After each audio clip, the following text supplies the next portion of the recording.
खबर ऐसी आ रही है कि जॉर्डन और इजराइल भिड़ सकते हैं। अमेरिका इजराइल अपने प्लान पर फिक्स हो गए हैं कि जॉर्डन या इजिप्ट गाजा के लोगों को निकाल दिया जाए, भेज दिया जाए। ऐसे में रिपोर्ट्स आ रही है कि जॉर्डन बुरी तरह से चिढ़ा हुआ है और जॉर्डन अड़ा हुआ है कि हम गाजा के लोगों को नहीं लेंगे, उनकी वो जो ज़मीन है उन पर ही इजराइल उन्हें रहने दे, हमारे पास क्यों भेजेगा भाई।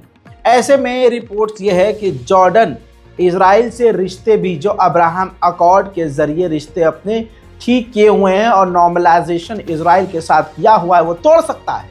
साथ ही तनाव पूरी तरह से बन चुका है। अब ये तो नहीं कहा जा रहा है कि हथियारों से आमना सामना होगा, लेकिन भिड़ंत शुरू हो जाएगी। मामला इतना संगीन हो चुका है कि जॉर्डन के किंग ने मोहम्मद बिन सलमान को फोन मिला दिया है और तमाम मसाइल ये जो हो रहे हैं, नए नए जो आपदा बन रही है, नई नई जो टकराव की स्थिति बन रही है और डोनाल्ड ट्रंप की जो जहरीले बयान है इसकी शिकायत कर दी है। हालांकि मोहम्मद बिन सलमान की सरकार ने भी प्रेशर में आकर पहले ही 24 घंटे पहले ही डोनाल्ड ट्रंप के उन तमाम बयानों को खारिज किया है। वहीं इजरायली ऑफिशियल्स को यह डर है कि मोहम्मद बिन सलमान सऊदी अरब नेतन्याहू से बात करेगा और कहेगा कि आप वेस्ट बैंक पर कब्जा अब आगे नहीं करेंगे और एक ऐसा ऑप्शन देंगे जिससे अभी तो नहीं लेकिन भविष्य में 2 स्टेट सॉल्यूशन का रास्ता खुला रहे।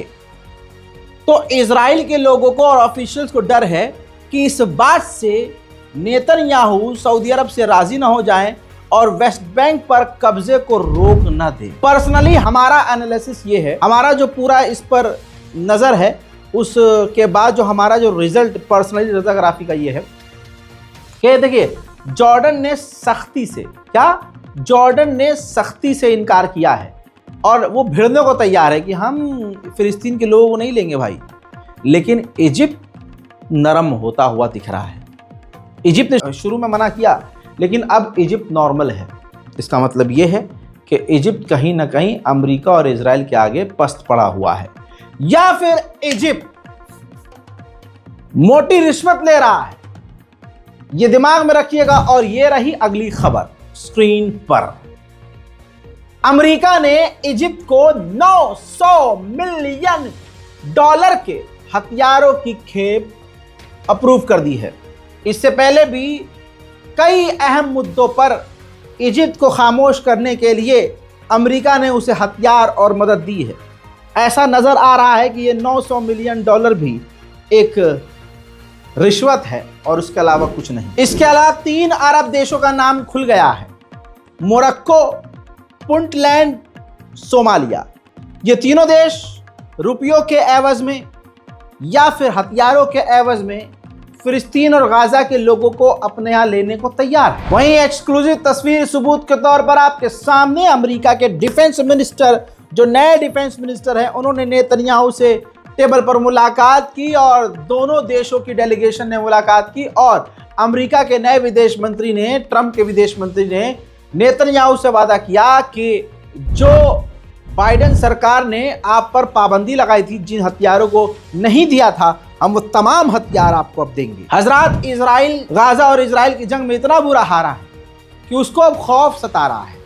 अब उसकी ये चीज़ समझ लीजिए कितना डरा रही होगी उसे कि उसने 22 अलग अलग टेक्नोलॉजी और टेक्निक का इस्तेमाल किया है ड्रोन रोकने के लिए, ड्रोन हमला रोकने के लिए। इजराइल पूरी ताकत से अपने आप को प्रमोट करता रहा, लेकिन हुआ क्या, एक और इंडेक्स, आत्मनिर्भरता के इंडेक्स में सबसे निचले स्थान पर जा चुका है। रिपोर्ट ये देख लीजिए दोस्तों, इजराइल जो है लास्ट प्लेस पर पहुंच चुका है नेशन ब्रांड्स में, यानी खुद का ब्रांड, यानी इजरायली ब्रांड बनाने में सबसे निचले स्तर पर जा चुका है। इसलिए तो आपसे कई दिन से कह रहा हूं मैं कि इजराइल में रोजगार खत्म हो चुका है, कंपनीज और फैक्ट्रीज बंद हो चुकी हैं।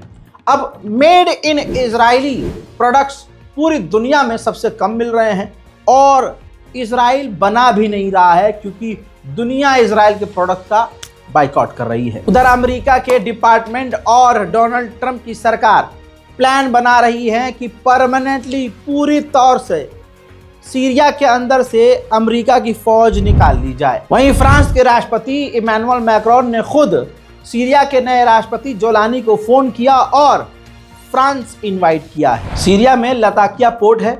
इस पोर्ट की डील सीरिया की पूर्व सरकार जो बशर अल असद की सरकार है उसने इस पोर्ट की डील रूस से की हुई थी। रूस इसे चला रहा था। अब जोलानी सरकार ने रूस से वो डील तोड़कर फ्रांस से कर ली है।